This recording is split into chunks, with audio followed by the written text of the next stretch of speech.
আপনি দেখছেন news now, আমরা জানি কোনটা খবর।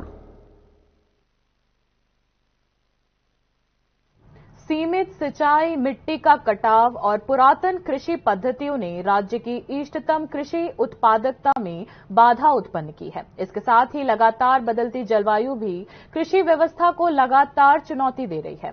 उत्पादन में घाटा होने से किसानों को आर्थिक मार झेलनी पड़ रही है। इन सभी चुनौतियों का सामना करने और आने वाले दिनों में कृषि व्यवस्था की रणनीतिक दिशा तय करने के लिए ICAR द्वारा आयोजित 3 दिवसीय राज्य स्तरीय कार्यशाला के अंतिम दिन राज्यपाल इंद्रसेना रेड्डी नल्लू ने यही बात कही। हालांकि शारीरिक अस्वस्थता के कारण वे सीधे कार्यशाला में शामिल नहीं हो सके, लेकिन उनके लिखित भाषण को पढ़ा ICAR शाखा प्रमुख डॉक्टर बुरहान उद्दीन चौधरी ने।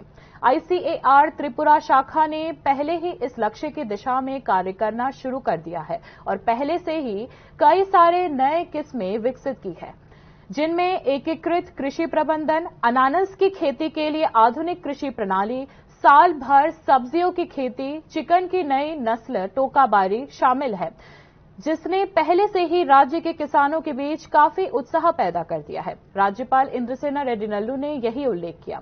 नए विज्ञान आधारित मशरूम की खेती, बकरी और शुकर पालन से भी राज्य के किसान लाभान्वित हो रहे हैं। यहां ICAR की त्रिपुरा शाखा की पहल में इसका जिक्र किया गया है।